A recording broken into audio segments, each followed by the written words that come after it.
Okay, so yeah, welcome to NPA. Today we have Nick Kokron with us, who is currently postdoc joint between Princeton and Institute for Advanced Studies. Nick was a graduate student at Stanford University with a number of fellowships related to working on this large-scale structure surveys and cosmology. He's sort of at the interface between theory and the sort of statistical analysis that are done in these large-scale structure surveys. He did his bachelor's in Brazil, so he's a dual citizen. And today he's going to talk to us about this cosmological tension on the sigma. Yeah. So first of all, thank you very much for the invitation to present here at Wright Lab. I've been in the area since Tuesday and been having a really great time talking to everyone, and just through lunch getting to meet everyone else has been really enjoyable. So I will be telling you all about what happens after all of these amazing instruments that you guys have showed me this last week are built, and all of that data is collected, and we try to get some inference of cosmological parameters from it. And what happens when two experiments built by two very, very careful people start to get disagreements on what should be the same value of a parameter, and what does that mean, and how do we figure out who's wrong, who's right, or if everyone's right, and we discover new physics. Specifically, so I'm going to be talking about this thing that you might have seen in like Quantum magazine, for example, called the sigma 8 tension, or the, oh, it's running. Oh, this is out of battery. Okay. Called the sigma 8 tension, or the S8 tension. I want to give you all just a perspective of where this tension stands, what does it mean, and how will this change as we go into these sort of stage 4 cosmic surveys, which have started to come online. Actually, last week, the Dark Energy Spectroscopic Instrument put out their first results in sort of a big fashion, made the New York Times, all of that. But before I start talking about how cosmology got to the point where it's at, where we're making these sort of precision comparisons, I actually want to give a little bit of historical context. And so if you were to look at Physics Today, which is this popular physics magazine run by the American Physical Society, and in 1970, you happen to open a copy, I think from April, you would find an article written by Allan Sandage called Cosmology, a search for two numbers. And so Allan Sandage was a protege of Hubble, the person who discovered the expansion of the universe and actually confirmed that galaxies did not reside in our own galaxy, that they were extragalactic objects very far away. And so this article kind of says that precision measurements of the rate of expansion and the deceleration of the universe may soon provide a major test of cosmological models. So the rate of expansion is this parameter which we try to measure to great extent in astronomy nowadays, called the Hubble Constant. And the deceleration parameter, well, it turned out to be negative. So this article kind of pointed out that measuring the rate of change of the acceleration of the universe could give us a hint of what kind of universe we live in. And this actually was exactly what led to the discovery of dark energy. And if you look at the article, it'll say as recently as the 1950s, about all that observational cosmology had succeeded in establishing was that galaxies exist and the universe expands. Not a long list of accomplishments, especially given that the first galaxy, I think Hubble's first results were in 1919 or I think. But obviously a lot has happened since then and a lot has changed. And so we now have a really, really rich understanding of the history of the universe across effectively 14 billion years of cosmic time.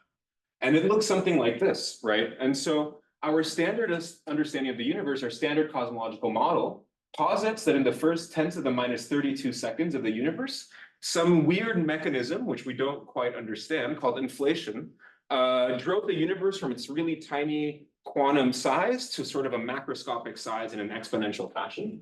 CMB experiments are really actively searching for signatures and hints of this period of inflation. But not too long after, so about the first microsecond, the first particles start to form. So you start to form the first neutrons, protons, and electrons. After about 3 minutes, the universe has cooled enough that you actually start to form elements. So neutral hydrogen starts to form and nuclear reactions start to take place. And you form helium, and you also form a little bit of lithium and other trace abundances, but mostly hydrogen and helium. And then the universe kind of just cools down as it is expanding since then from this really hot primeval plasma picture until about 380,000 years.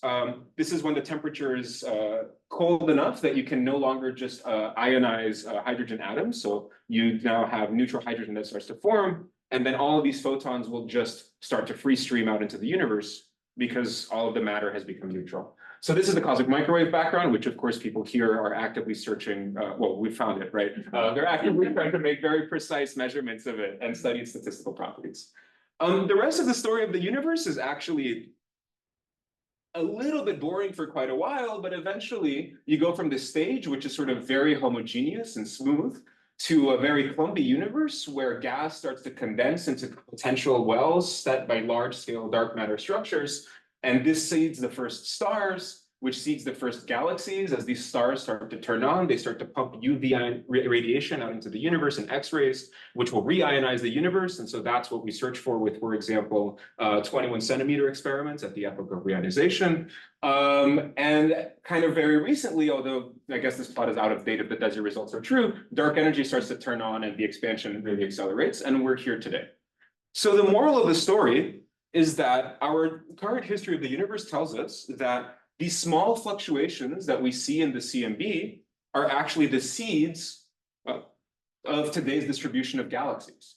And so if I take, for example, a cosmological simulation, so these are the initial conditions of what's called the illustrious TNG simulation, which was run out of collaboration between the Harvard CFA and Max Planck and several other people.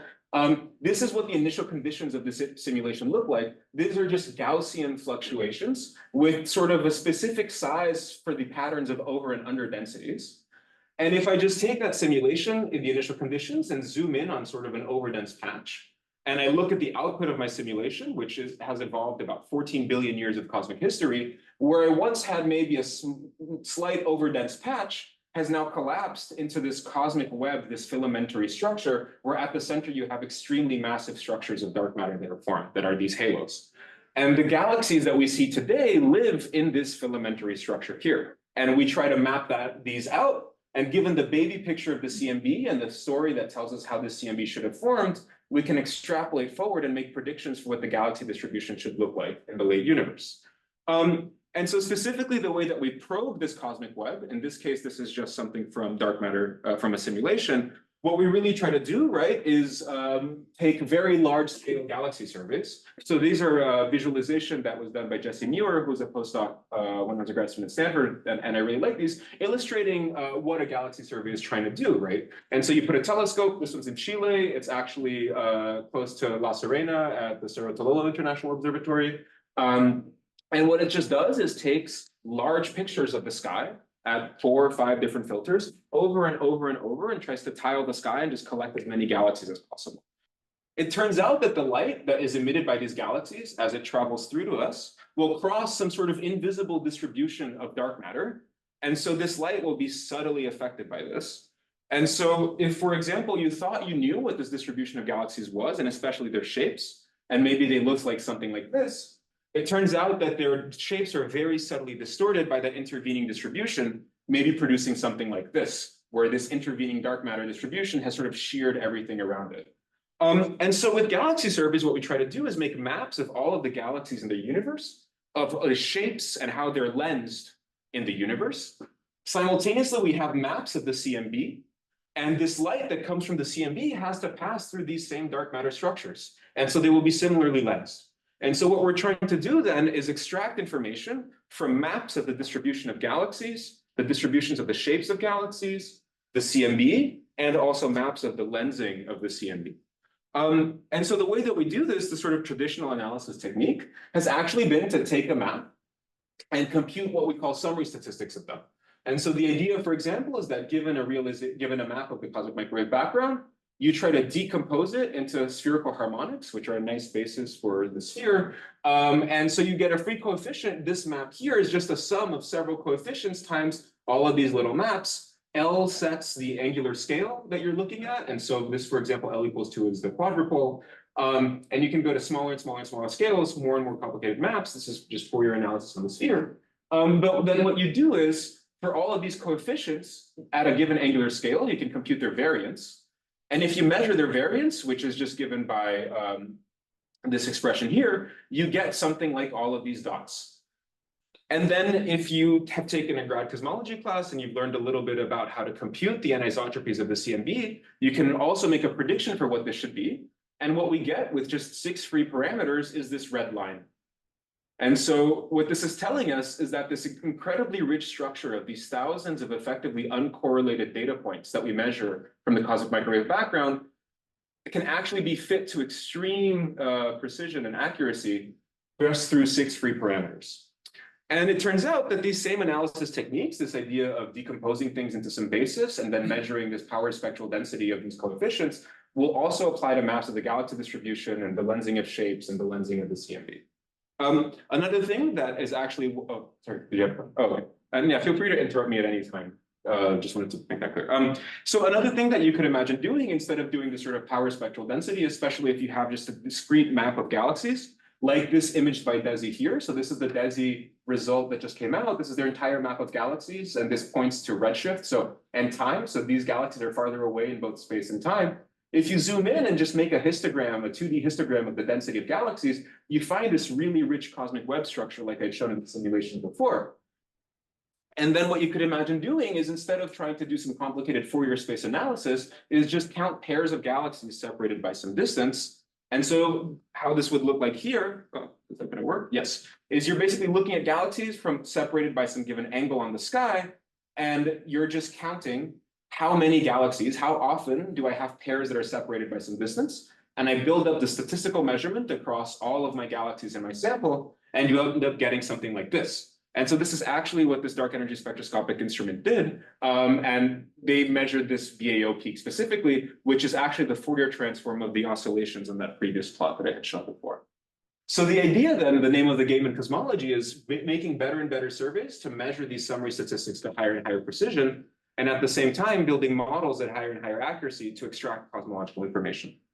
Unlike Allan Sandage's article, we've come incredibly far now, and we actually have measured the formation of these cosmic structures across something like 4 decades in length scales, and from redshift around 3 to 0, as well as these initial conditions for the CMB. So what I'm showing here now is a sort of very fundamental figure that we think about in cosmology. This is called the power spectrum of density fluctuations. So the basic idea is that if I had that map that I had shown you before with density fluctuations at a given point, I just want to mean subtract them so that it has a mean of 0 and divide by the average value. I will produce this quantity, which is called the density contrast. And then what I can do is take its Fourier transform and look at the variance of each of the Fourier coefficients. This defines this function called the power spectrum. And I'm showing here the sort of best fit power spectrum that we have today. And measurements from several different probes, from the CMB anisotropies on the left-hand side here, to CMB polarization anisotropies, to CMB lensing with these green points, to galaxy clustering surveys, oh, apologies for this, in red, down to those correlations in the shapes of galaxies, which are this weak lensing cosmic shear measurements. And these measurements span separations of, on the left-hand side, these are large scales. So this is about 1400 megaparsecs, or this many kilometers, if you want to count the number of zeros, down to about 300 kiloparsecs, or this many kilometers. When we combine all of these measurements together and try to fit one common cosmological model, we get something like an abundance of dark matter in the universe that is 26% of the total energy density at 0.7% precision, an abundance of baryonic matter, which means actually just everything that is not dark matter, including electrons, which are notably not baryons, to 0.6% precision, a measurement of this expansion rate of the universe, the Hubble constant, also at 0.6% precision, and then a really, really compelling measurement of 2 parameters that are related to inflation. This is the amplitude of these fluctuations, of these quantum fluctuations, which is related to the sort of Lagrangian for the early universe that you write down, and this tilt parameter for these quantum fluctuations. So basically, the inflation predicts a power spectrum that is actually nearly flat, so it's scale invariant. But then it turns out that slightly more complicated models predict a small deviation, and we've measured this to 0.4% precision as well. So this is really a far cry from just trying to figure out how fast was the universe even expanding, and how fast was it accelerating. When Sandage's article was written, people didn't know if this number was 50 or 500. And then people didn't know if it was 50 or 100. And now we've kind of measured it to 67 plus or minus 0.42. And we don't know if it's 72. And we don't know if it's 72 instead. And so we do have this picture, but we have not solved cosmology.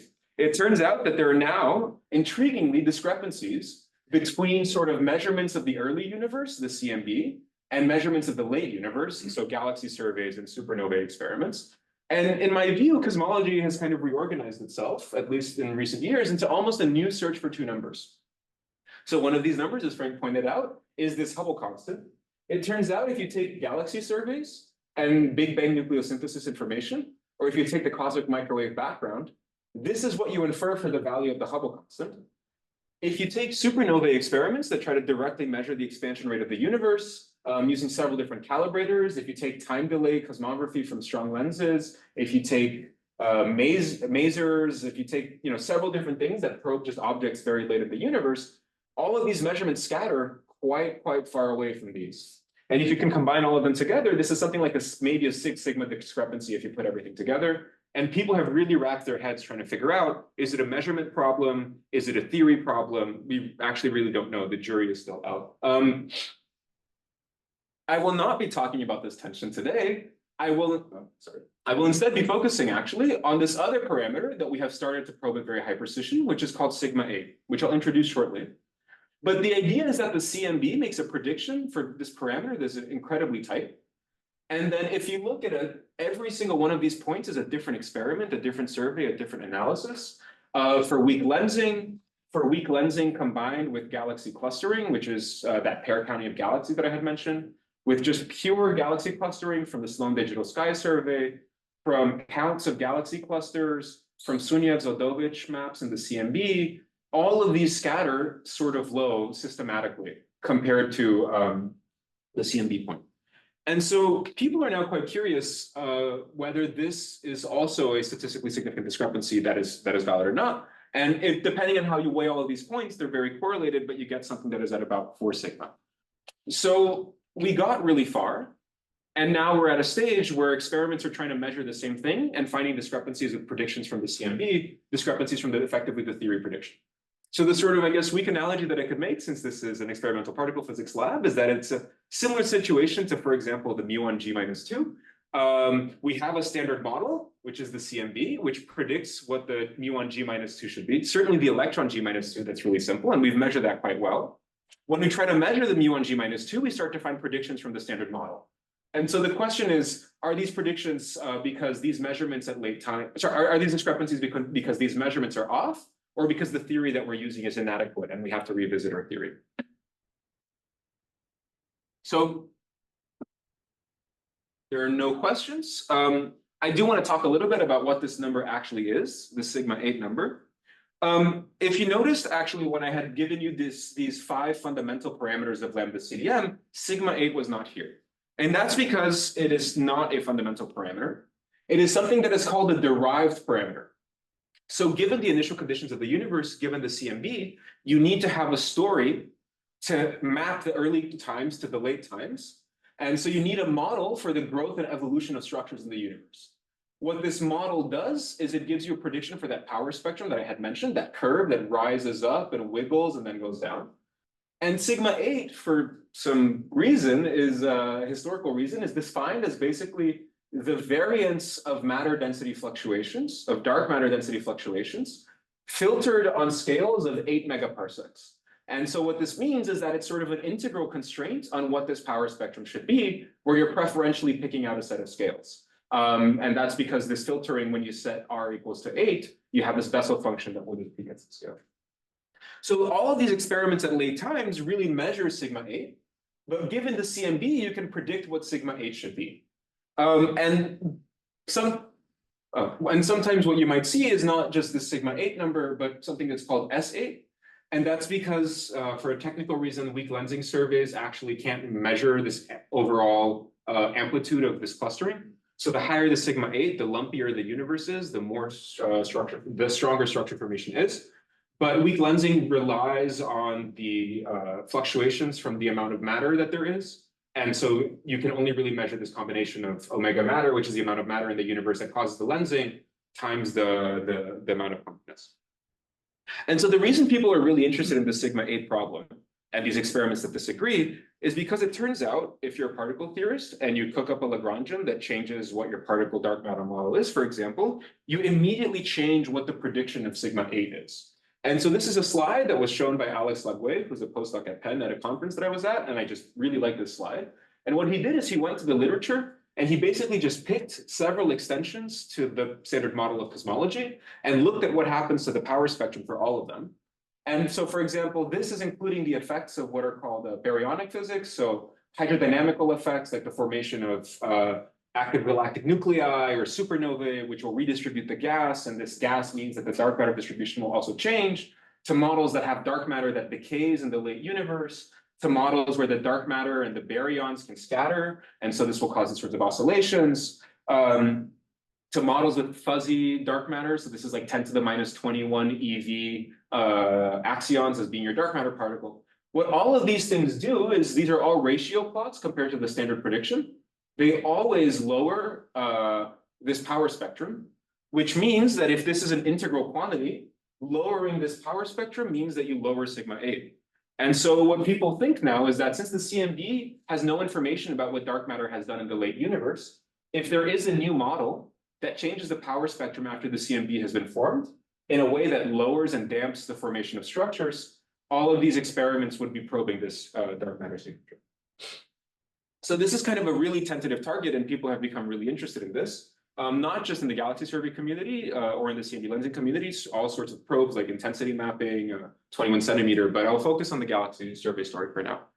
But it's also kind of important to keep in mind that the sigma 8 number, because it's this not a fundamental parameter, it's some weird integrated quantity, there are many ways to change ΛCDM, which would also leave you blind to the value of sigma 8. So this is for a model of axion-like dark matter, 10 to the minus 24 EV to 10 to the minus 28 EV. So these are really large macroscopic de Broglie wavelength dark matter particles. And what happens is, depending on what value you set for both the mass and the abundance of dark matter structures, you can change this power spectrum prediction, which is this blue line, in different ways, generically always cutting things off.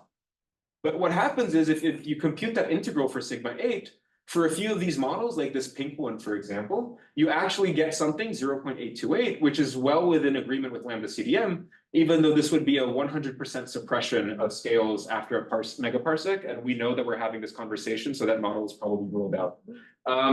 So that's just a thing to keep in mind, right? It's this sort of a parameter that tells you there's a hint of something wrong, but it's not a direct thing that you can probe.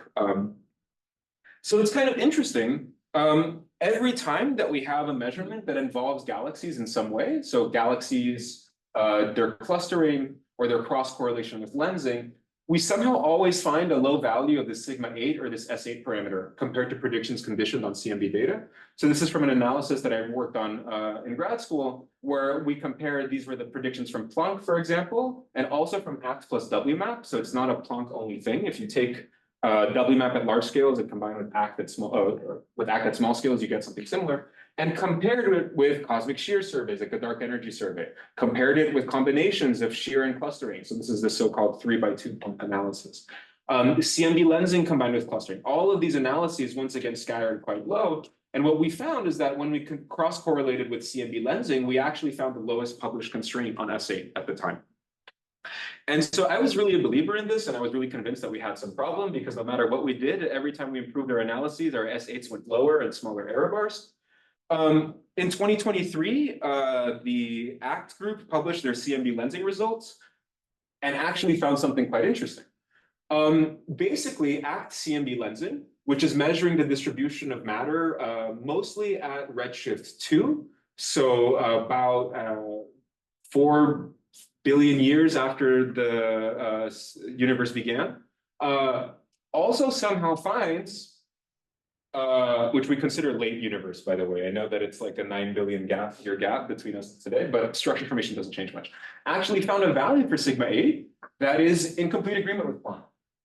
Whereas at the same week, at the same conference, the Hyper Supreme Cam, which is sort of one of the most powerful cosmic shear surveys out there on the Subaru telescope in Mauna Kea, it's a Japanese collaboration, actually measured the sort of lowest values of sigma 8 at the same time. So this was a conference, we were all there, they both announced the results at the same week, and then we're thinking, oh, crap, okay, what's going on? Because I've been telling you the story that it's a discrepancy between the predictions from the CMB and the late times, but the CMB lensing measurements are throwing a wrench in the story, because this is a low redshift measurement.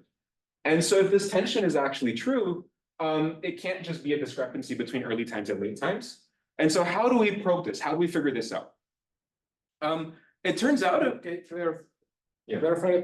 So CMB lensing, that's really a kernel at redshift 2, 3-ish, right? Most of the other ones are more like redshift below 1. So yeah, it can still be late, early, but it has to shift to. it would have to be a very rapid shift, basically. Right. Like you would need to have some dark matter model that very recently started to behave Decay. in a non-trivial way. Yeah, exactly. So that could be it, for sure. The other thing that people have thought is basically baryonic effects start to turn on really strongly at around redshift 2, because that's when star formation starts to become the strongest. But yeah. And so something.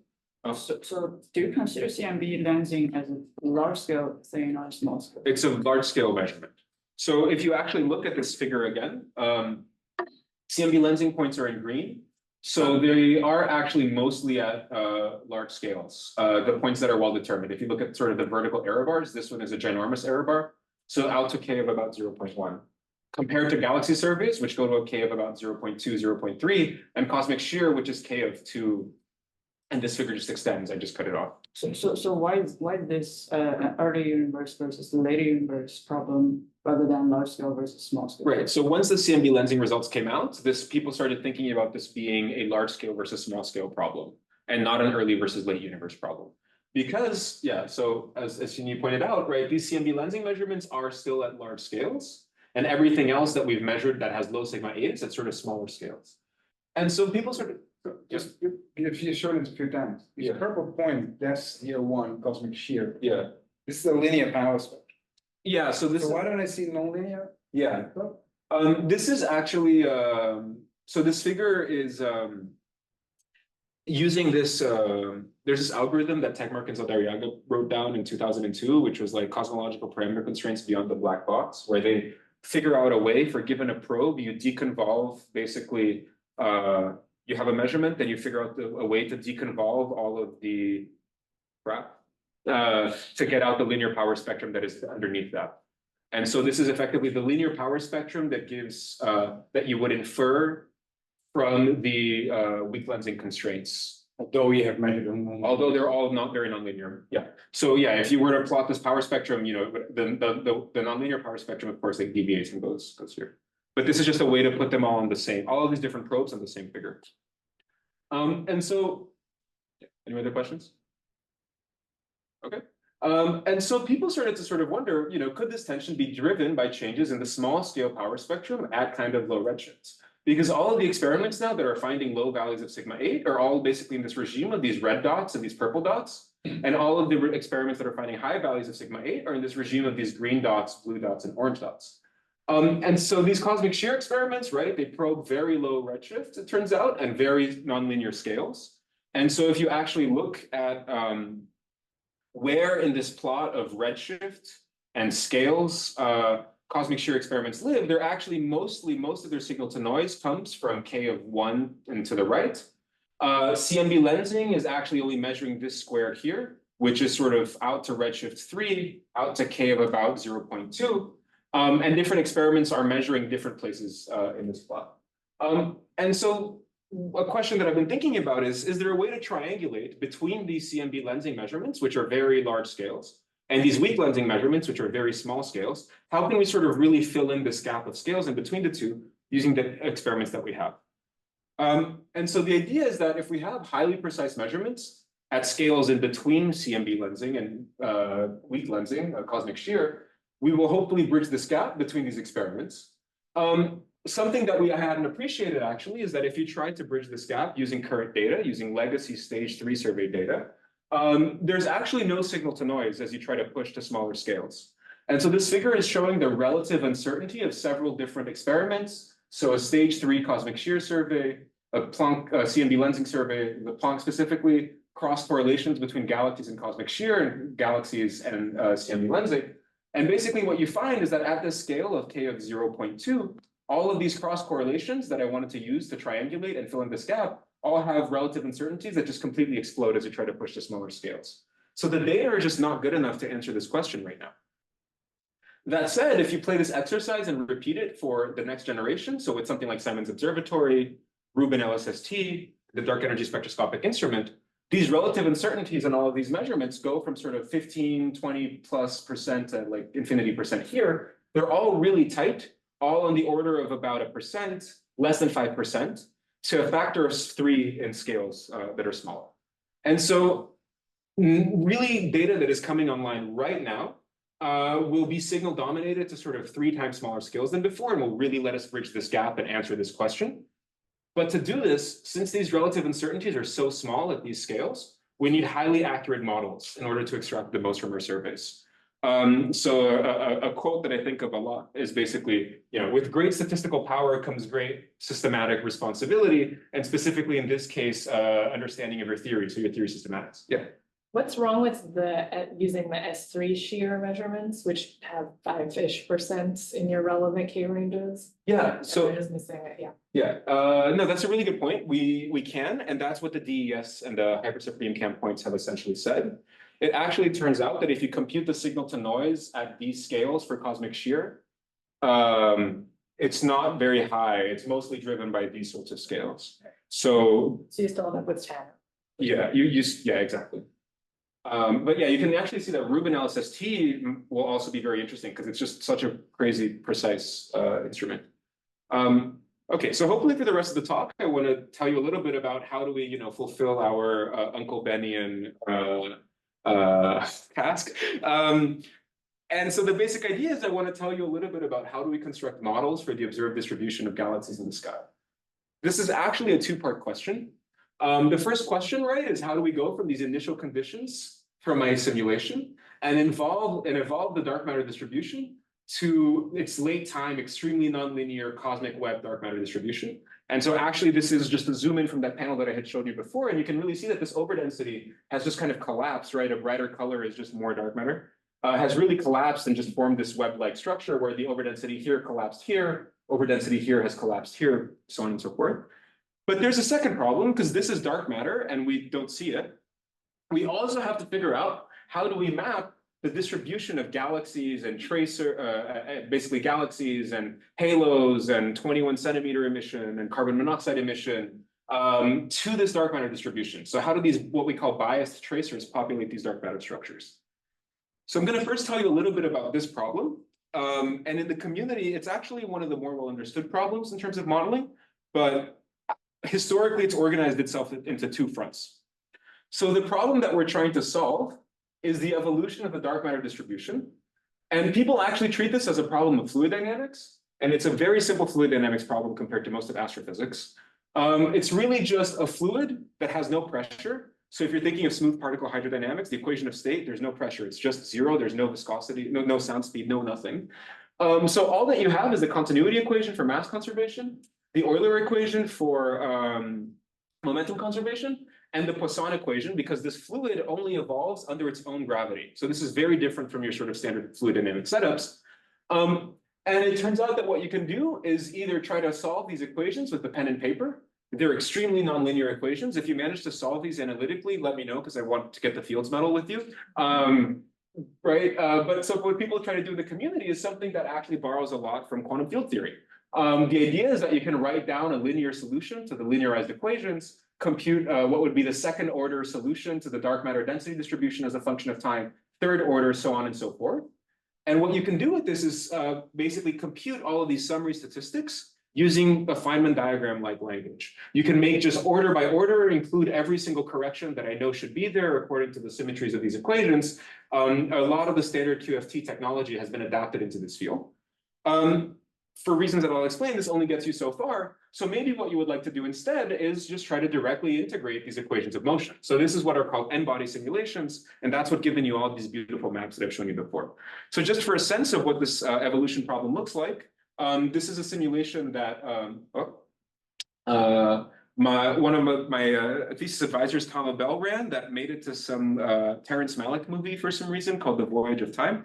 But it lets you kind of visualize this collapse in real time as you start from a very smooth gas of kind of dark matter, not gas, but these are dark matter particles. And as they evolve and collapse and form structures, they'll start to light up regions that are very overdense. And you kind of see in real time how this filamentary structure comes about. This is the most massive structure. Everything just sort of flows in because it's the deepest gravitational potential. So n-body simulations give you this entire, really rich picture of the nonlinear problem. These perturbation theory-based models, though, have become really standard in the field. They're really accurate and really fast. And accuracy is the name of the game, like I said. So they actually give you about 1% accuracy. So this isn't mu1 g minus 2 like part per billion accuracy. But for us, 1% is pretty good. Out to these scales of about 0.3 h per megaparsec, and it takes you a second to compute a prediction. When I started my PhD, these tools were not readily accessible. Nowadays, we have many, many different codes in the community that all agree with each other at very high precision. And we've used them to analyze legacy data sets and sort of really unlock our sort of renaissance in our ability to constrain cosmology with galaxy surveys. Because as we can predict these nonlinear summary statistics, we can fold these into our analyses because we can measure them with legacy surveys and get more information. So I just wanted to point out the sort of first analysis that did this was something that I was involved in 2019. And we actually found sort of the first hint for a low sigma 8 value or a low S8 value. This is the contour that we found where the center is quite low compared to the Planck prediction for what S8 should have been. And our measurement of the dark matter distribution was the most precise out of any galaxy survey at the time. Yeah. You said you fold these perturbation theory approaches in and get more precision. How are you extracting more precision from this method? So you get more accuracy, basically. And so you have regimes where you have decent signal to noise, but if you were to fold in your theory systematic, you would not have any signal to noise. And so there's a part of the data set that you just throw away because you don't know how to model it. When you can model it using these techniques, you can fold this back into your likelihood analysis and get more information out, basically. It's like you mean there's scales that you can't include from the survey? Exactly. If you didn't understand the theory? Exactly. Yeah. So BOSS, for most of their analyses, actually threw out a lot of their information. The dark energy survey throws out a lot of their information because these nonlinear scales, we just don't know how to model them quite well. Yeah, thanks for the question. And we have, so, the sort of apex analysis that we've done at this point is a sort of simultaneous fit of this legacy data set from BOSS with redshift space distortions and the northern cap, the southern cap, this BAO signal, which is what Desi had just measured as well. We did this measurement in BOSS simultaneously with cross correlations with the Planck CMB lensing, all in one model with like 3 free parameters at the same time, gives you really tight cosmology constraints. That said, at some point, these perturbation theory-based models will fail. So the idea here is that you can push to higher and higher order and try to get more and more accuracy. This is a figure from a paper by one of my other thesis advisors, Leonardo Senatore, where they basically did this calculation of all of these 2-loop Feynman diagrams. This is a really horrendous calculation to do. It was really heroic. But basically what they find when they compare to the results of an n-body simulation is that at about k of 0.2, 0.3, they just start to deviate from the result. People extended this to the 3-loop calculation and found no improvement. And so this series has just sort of reached its limit. You can't go to higher order and you can't really do better. So there's just a fundamental limitation to any approach. This is, really similar to the case in particle physics as well. On the other hand, right, these simulations, as I mentioned, are these like treasure troves of nonlinear information. You have these full solutions. You can get this structure on these like billions of parsec scales down to hundreds of millions of parsecs, down to 20 megaparsecs, and zoom in on the individual halos and subhalos and substructure. They're the only way to try to solve this problem just because it's so nonlinear. And they're just really kind of a playground. Simulations are a lot of fun to work with because anything that you can, they're like perfect data sets, right? They don't have any problem. Well, they have problems, but they have different sets of problems. But by virtue of being supercomputer simulations, they're kind of really expensive. So it'll take you maybe 10 to the 4 CPU hours to run one of them for one cosmology. When we run Markov chain Monte Carlo for cosmological parameters, we run about 10 to the 6 steps. So if you want to run a simulation for every single step, that's like 10 to the 10 CPU hours. I don't think you're going to convince any supercomputer to give you that much time. So naively, this is not sort of simulations aren't really suitable for inference. Another problem is that since the initial conditions of the universe are random, we don't actually know what they are. Every simulation that you initialize has some sort of randomness inherent to it. This is so-called cosmic variance. And every time you try to use predictions from a simulation, you are subject to this randomness, unless you run many, many, many simulations together and average them, which just makes your computational cost even larger.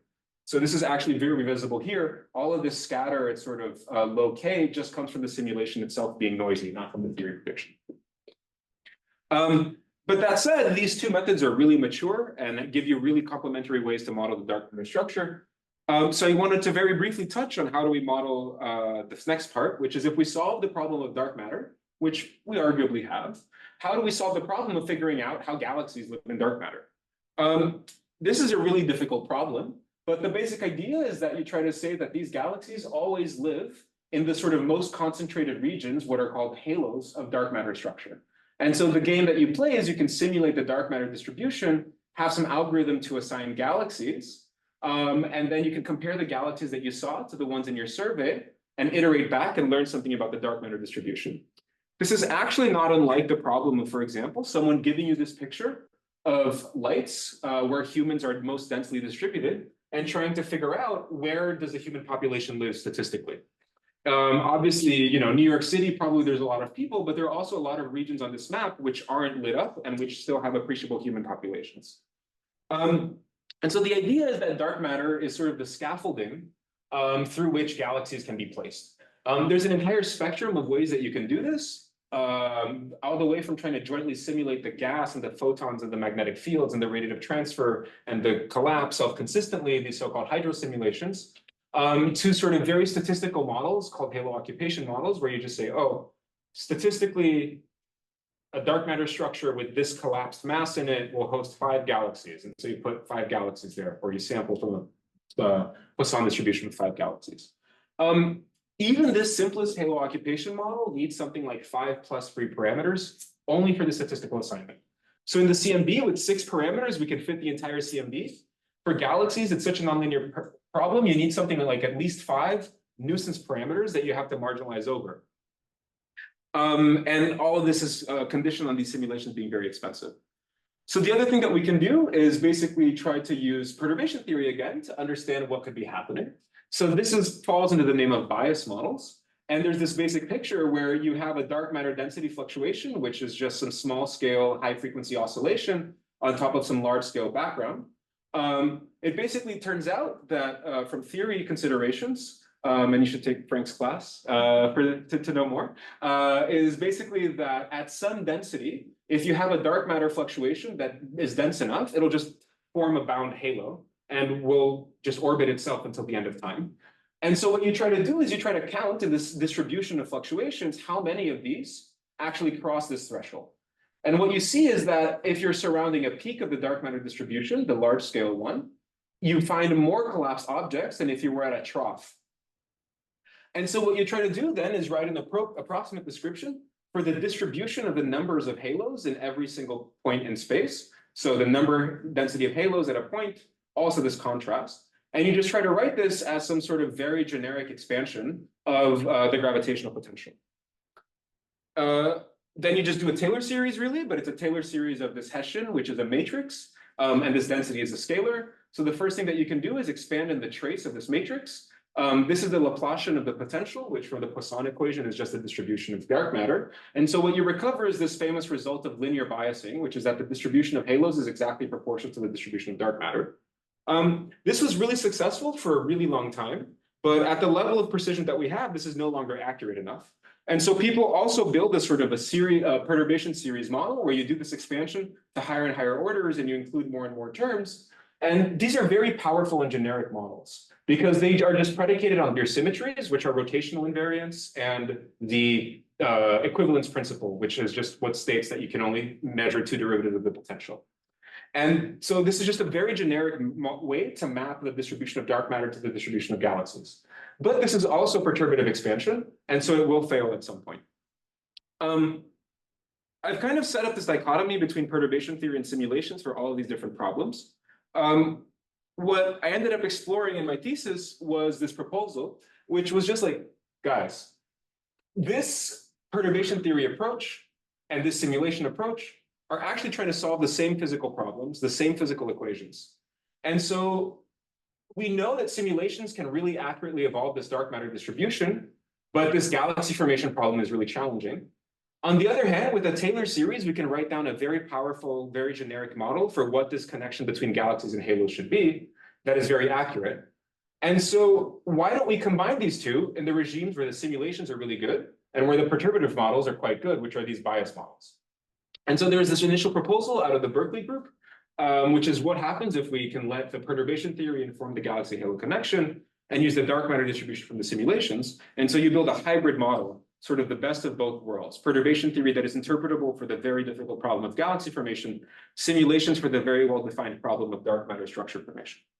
And so what this ends up looking like is something like this, where you can go back to your initial simulation, you have the potential, you can take the trace of that potential and you will get the density distribution again. You can square the trace and you will get something like the density squared. And so something interesting that you see is that you're sort of highlighting the extreme overdensities and also the extreme underdensities get picked out.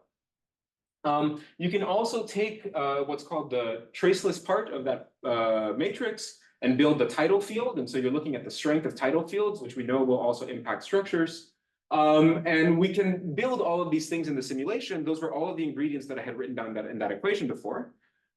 You can run your simulation forward, and you can then build a model at the level of the field for the entire simulation of sort of the basis of galaxy formation. So all of the individual components that galaxy formation lets you have. In terms of equations, it turns out to be this advection problem in fluid dynamics. This is for the more technical people in the audience that are here. But the basic idea is that by doing these models, which have been called now hybrid effective field theory, you have a fully nonlinear dark matter distribution with only the components that you want to keep for your galaxy halo connection model. If you want to make it more complicated, you can just turn this crank to higher orders and do that. And so now what you have is this simulation-based picture where you can take a map of galaxies from a simulation and say, whatever this galaxy distribution is, it has to be a sum, a weighted sum of all of these components of this basis. Or I can do a pen and paper calculation for what the statistics of this should be. And we can compare the two. And so this is what we started to work on and investigate. And the basic idea is that those summary statistics that need to be computed at very high accuracy can now be measured in these simulations. And so what you get, for example, is that for galaxy clustering, this sort of factorizes into a nice form. This is what this power spectrum looks like. And the dashed lines are the perturbation theory prediction, where you see that it's starting to fail because the dark matter perturbation theory breaks down. At the same time, the simulation-based one, this hybrid model, has the correct nonlinear structures. You can do the same thing with, for example, the cross correlation between galaxies and lensing surveys.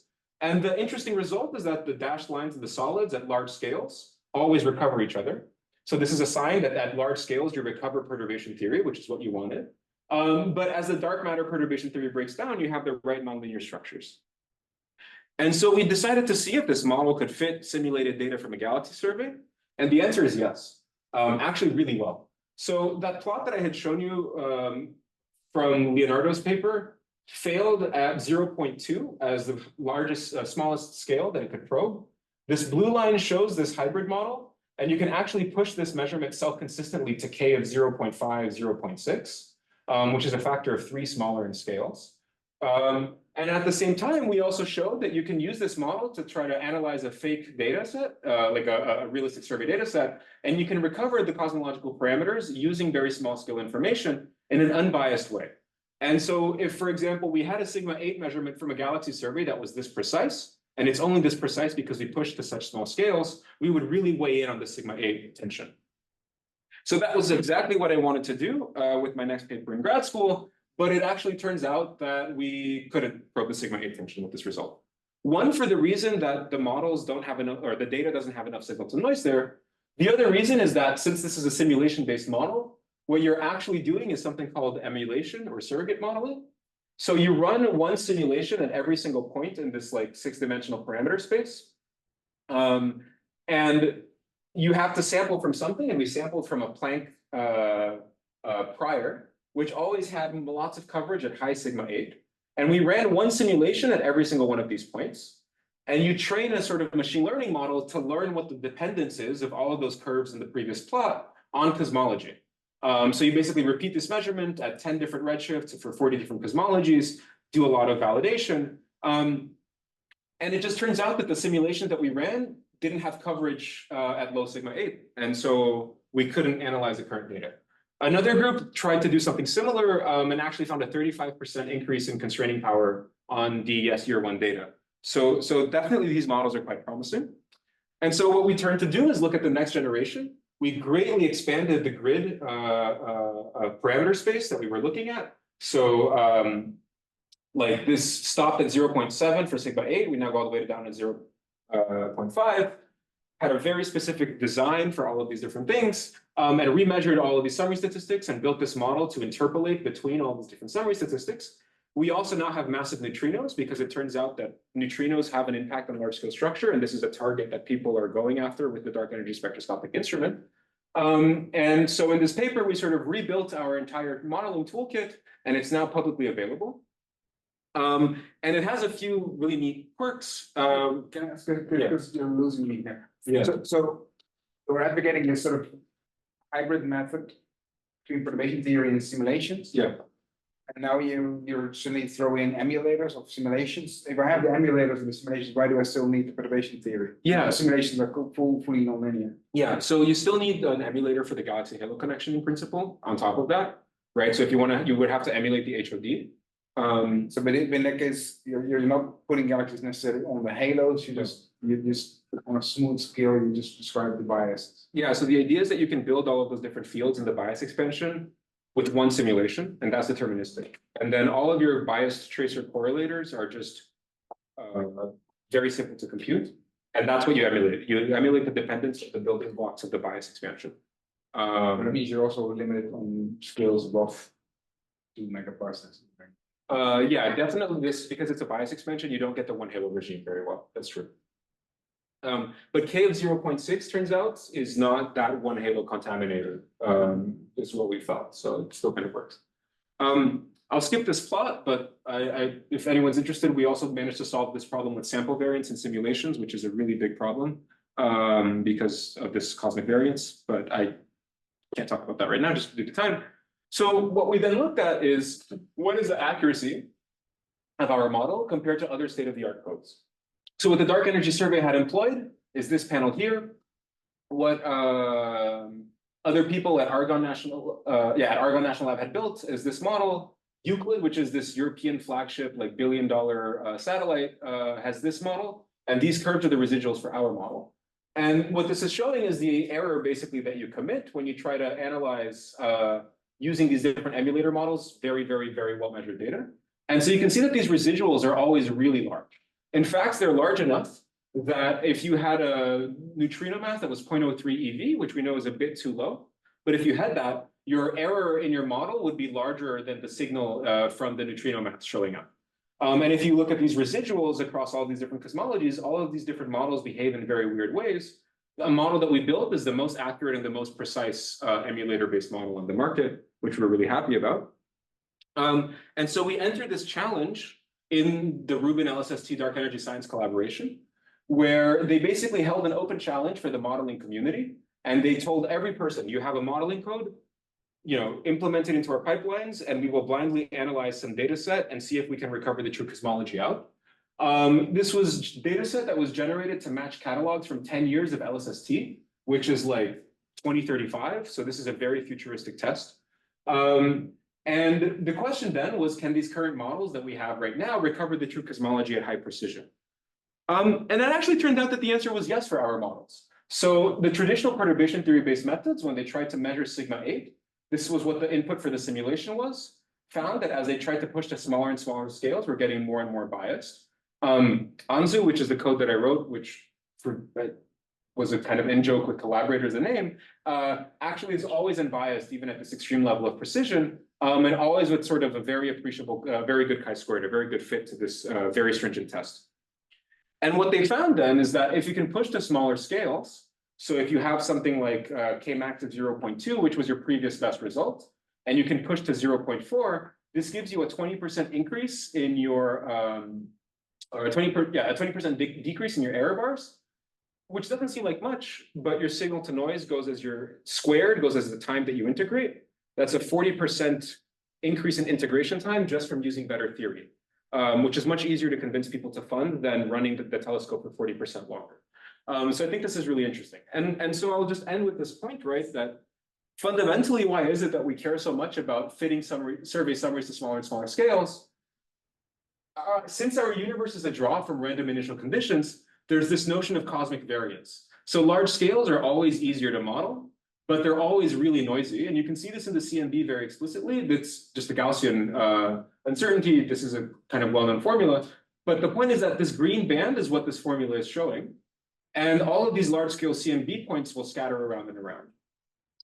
But this only scales like linearly. The signal to noise only scales linearly with your L, with your angular multipole moment. For galaxy surveys, the scaling is much more dramatic. It actually goes as k cubed. And so what happened actually is that when we switched to PT-based analyses and we pushed from 0.15 to 0.25, that was a twofold increase in signal to noise.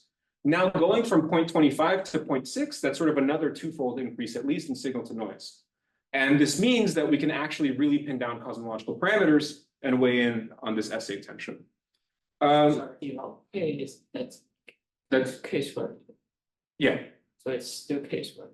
Well, this is the width of your bin, so it depends on your logarithmic binning.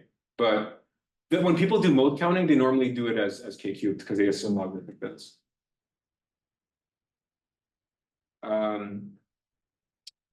So I'll end with just some additional questions that I had kind of looked at. It turns out that these models, these hybrid models, can be really useful for modeling more than just this power spectrum that I talked about.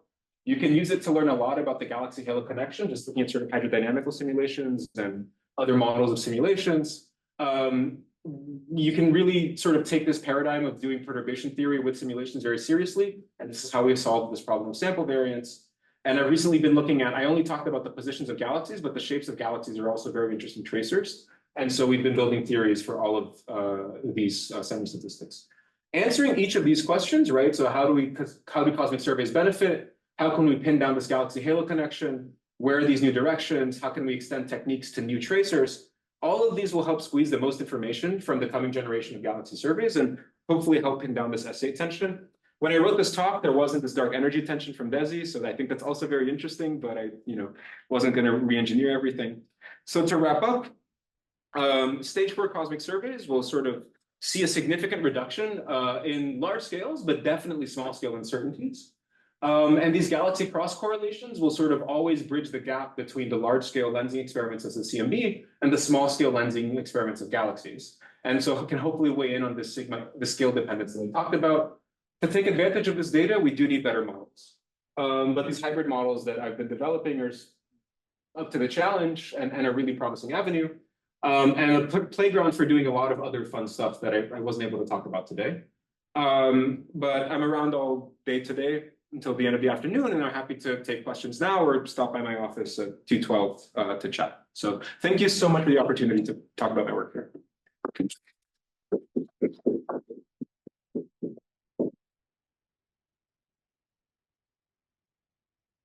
I probably missed exactly how the Rubin challenge operated. Your fit points were lower than the input for all the K considered. I would have called that biased, but is that just they were correlated and so they were destined to always be low, or what's the? So they are correlated, and it is true that there's a little bit of a bias, but compared to this uncertainty, it was still kind of okay. So that's what they claimed a bias if you were more than, I think, if your measured fit was kind of 2 sigma off. I think these are 2 sigma error bars. It's important to remember that this is data from 2035 in principle. So I would hope that they're not using these models to analyze that data. The point was that this really stringent test, actually, we still kind of pass.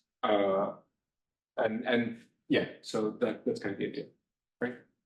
So about that test, so you made this mock data, they made the mock data. How was the mock data made? How were the galaxies put into the density? So is it by using, again, a generic bias parameter, or Was it a very sophisticated model with assembly bias and the whole bang? This was some like more complicated HOD model with, I don't know if they put in assembly bias, but I've shown in tests that assembly bias actually, we can recover cosmology in an unbiased way. I'm happy to talk to you more about that later.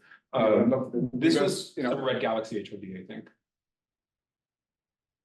So related to that, because assembly bias is the key word, right? Yeah. So if you would go to a hydro simulation, TNG simulation, let's take it for what it is, but there, it's not clear to me that these sort of 3-4 parameters of the bias expansion can capture all the assembly bias things you can possibly think of in a simulation. So does it? Have you tested it?